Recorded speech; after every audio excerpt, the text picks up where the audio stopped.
हमारे चैनल से जुड़ने के लिए YouTube पर मदीना.सब्सक्राइब करें। मैं पूरी जिम्मेदारी के साथ एक बात कह दूं, लोग चिढ़ जाते हैं आला हजरत के नाम पे।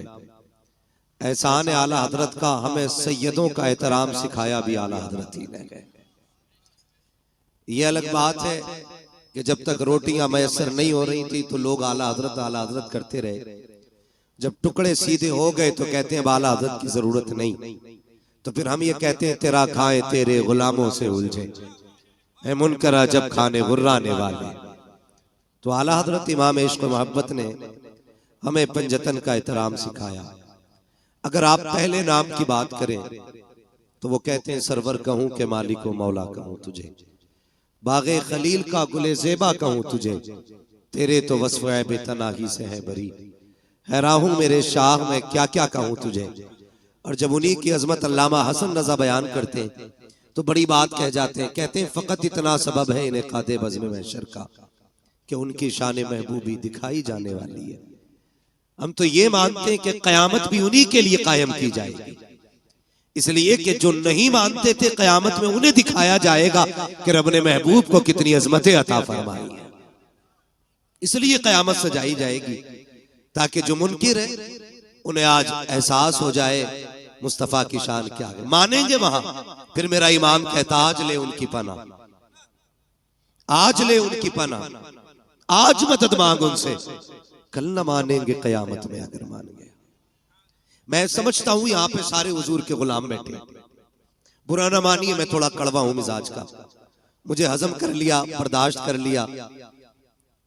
आजाद भाई और इनके कमेटी के लोगों ने, हर किसी को हजम भी नहीं होता क्योंकि बात जो कड़वी लगती है मैं मुंह पे कह ही देता हूं।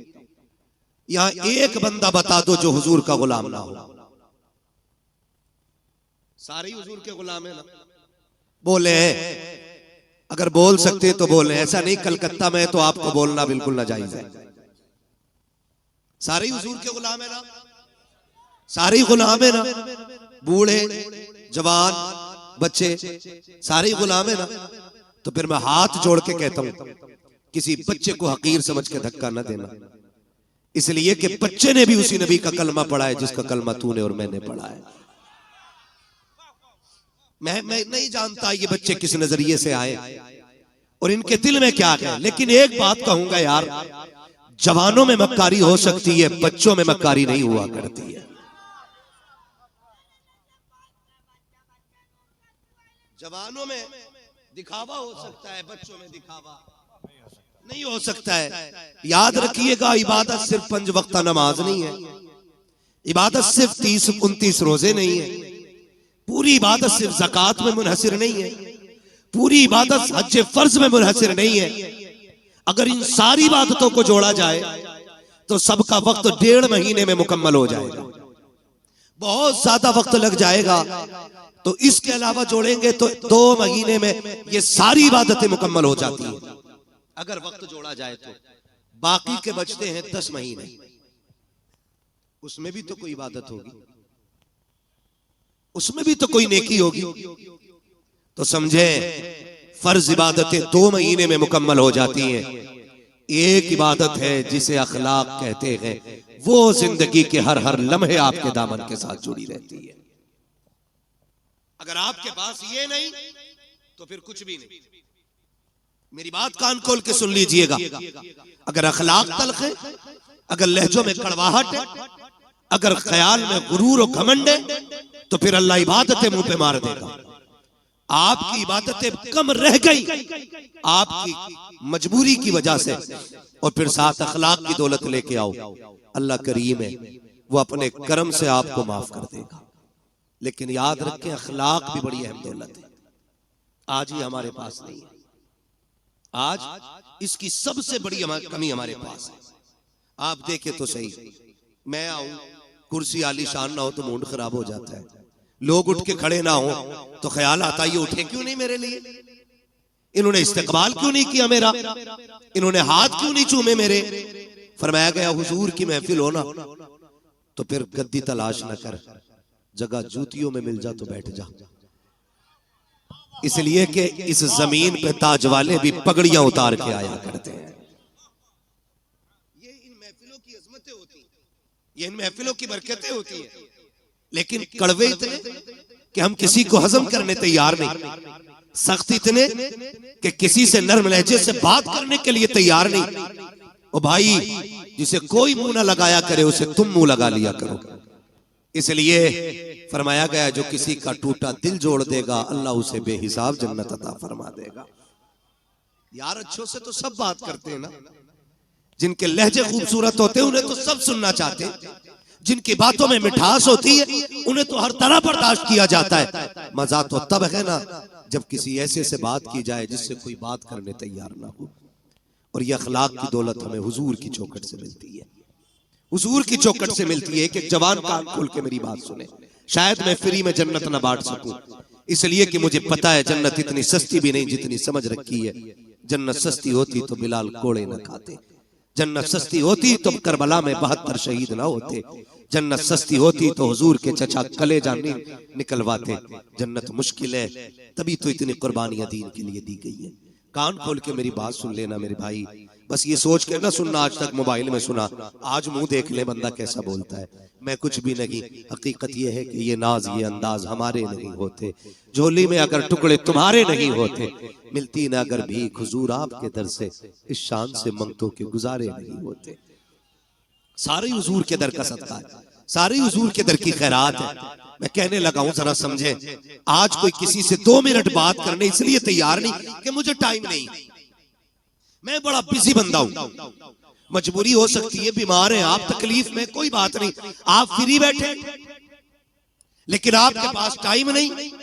ये कहते थे इसे कौन मुंह लगाए, ये तो पगला है, इससे कोई 2 मिनट बात नहीं करता। चल तुझे मदीने लेके चलूं, और मदीना शरीफ वो जमीन है जिसके बारे में मेरा इमाम कहता हरम की जमीन और कदम रख के चलना।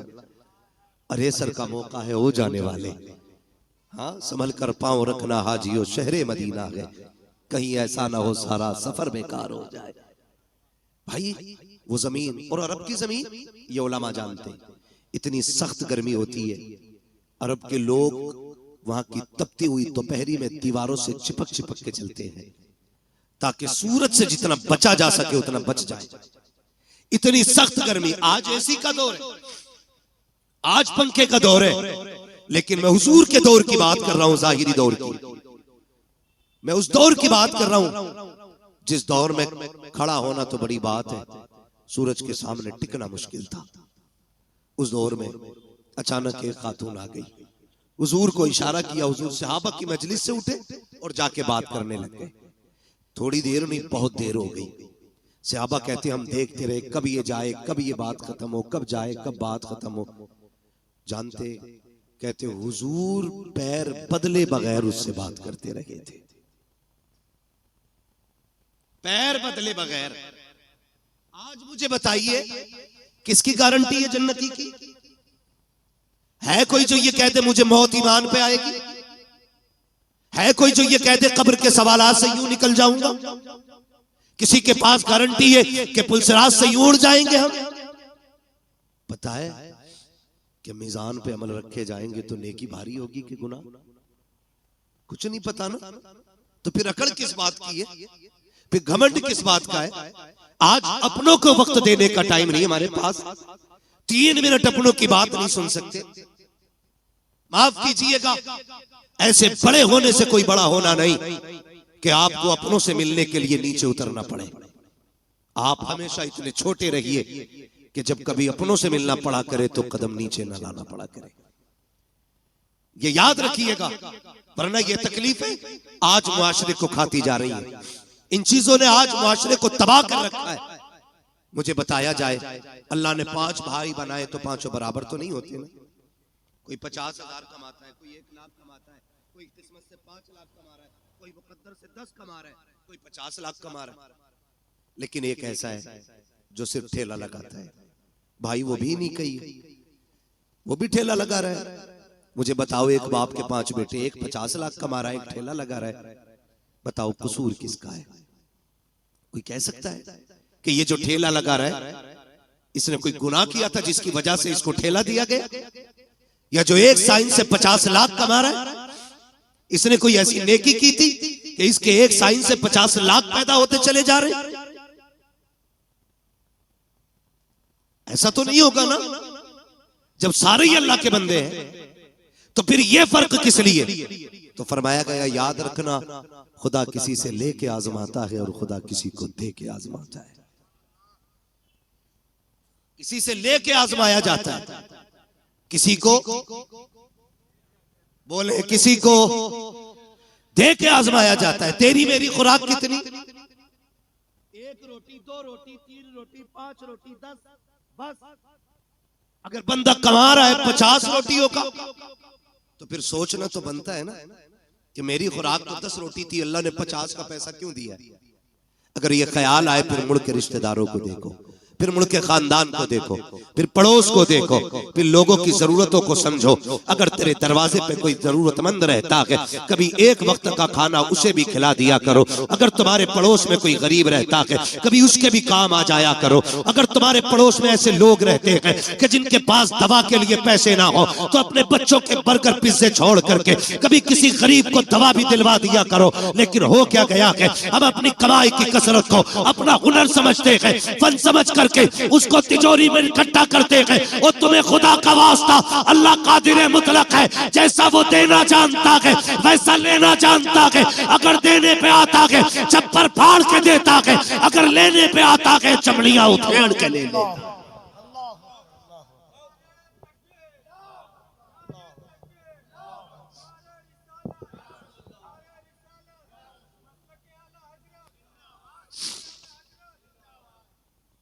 ये सबसे ज्यादा जरूरी है कि हम अपने पड़ोसी के दर्द को समझें, हम अपने जरूरतमंद भाई को देखें। कसम खुदा की ये बहुत बड़ी नेकी थी, लेकिन नहीं जी, आज तो बोटी अपने घर खाता है और खिलाल पड़ोसी के सामने जाके करता है। क्यों? कि आज पाए तोड़ के आ रहा हूं, आज पाए तोड़े, आज मैंने चिकन खाया, आज मैंने मटन खाया। इस्लाम क्या कहता है? मेरे नबी ने फरमाया तुम्हें इजाजत नहीं है कि तुमने अगर हड्डी वाला गोश्त खाया हो तो अपने दस्तरखान की हड्डी अपने दरवाजे पे डालो। कहीं ऐसा ना हो तुम्हारे पड़ोस में कोई गरीब रहता हो और उसके बच्चों की निगाह हड्डियों पे पड़ गई और उनका दिल अगर कह गया काश हम भी गोश्त खाते, और बच्चों के बाप की हैसियत नहीं हुई गोश्त खिलाने की, तो फरमाया गरीब का दिल टूट जाता। हमारा इस्लाम तो पड़ोसियों के सामने हड्डी डालने की इजाजत नहीं देता। हम तो खिलाल इसलिए करते हैं ताकि मेरे चर्चे होने चाहिए, इसके दस्तरखान का आला खाना होता है, इसके बच्चे अच्छे से अच्छे खाया करते हैं। और तुम्हें खुदा का वास्ता हुजूर के दिए हुए दीन को समझने की कोशिश करें, पहचाने हमारा तरीका क्या होना चाहिए। आज हालात ये है कि नामवरी के लिए हम करोड़ों रुपए बेटों की शादियों में तो उड़ा दिया करते हैं, लेकिन जरूरतमंद लोग जाकर के हॉस्पिटल में देखो 2-2 रुपए की दवा के लिए तरसते रहते हैं। काश उन्हें वक्त पे पैसा मिल जाता, शायद किसी को हार्ट की गोली मिल जाती, किसी का ब्रेन हेमरेज होने से बच जाता, किसी की किडनी बच जाती। लेकिन करे क्या, हमें सिर्फ अपना नजर आया, इसलिए कौम का बेड़ा गर्क होता जा रहा है और हमने सारी जन्नत सिर्फ मस्जिदों में जाके ढूंढी है। और तुम्हें खुदा का वास्ता मस्जिदों में भी जाया करो, लेकिन कभी कभी हॉस्पिटल चले जाया करो। हो सकता है तेरे 100 रुपए से किसी गरीब की जान बच जाए। खुदा की कसम, अगर ऐसा हो गया काबे वाला भी राजी हो जाएगा, मदीने वाला भी। नारे तकबीर, नारे रिसालत, फैज़ाने पंजतन कॉन्फ्रेंस। ये एक रस्म चल रही है, और अगर पहली बात तो करते ही नहीं, और करते भी हैं तो जलील करते हैं, जलील। मैं 2-3 फोन मोहम्मद अली भाई आए कि आपको बुलाना चाह रहे हैं। क्यों? कहा हम इज्तिमाई शादी करेंगे इस बार। इज्तिमाई शादियां करें, अच्छी बात है, लेकिन कुछ अगले ही दिन ना, जिस दिन इज्तिमाई शादी थी, फोन पे अब तो सारी खबरें चलती, फोटो आ गया अखबार, 20 बच्चियां दुल्हन बनी, उन 20 बच्चियों के फोटो थे। मैं पूछना चाहता हूं, ये जो इज्तिमाई निकाह की लोग रस्में करते हैं ना, रस्में क्यों? ताकि किसी गरीब का भला हो जाए, यही तो नियत होती है ना? बोले हैं, और होनी भी चाहिए। लेकिन आप फोटो देखो ना, कसम खुदा की एक बच्ची का मुंह पर नहीं था उठा हुआ। आप हमें बताएं, कभी किसी गरीब को जलील करने से पहले हमें यह ख्याल क्यों नहीं आता कि इसी लाइन में कल मेरी बेटी भी तो हो सकती है। आज जो ये गरीब लड़के दूल्हा बने हैं, इसमें मेरा बेटा भी तो हो सकता है। क्यों नहीं सोचते हम? अल्लाह के लिए बईद है? नहीं, समझे जरा, सोचे। अल्लाह कादिर मुतलक है। अगर किसी की बात ना गवार गुजर जाए ना, तो जब वो जमीन में घुसेड़ता है ना, तो कोई बचाने वाला नसीब नहीं होता है। हुए नाम वर्बे निशा कैसे कैसे, जमीन खा गई आसमां कैसे कैसे। आज अखलाक नहीं हमारे पास। पहली बात तो मदद करने तैयार नहीं, और करते भी हैं तो जलील करते हैं हम।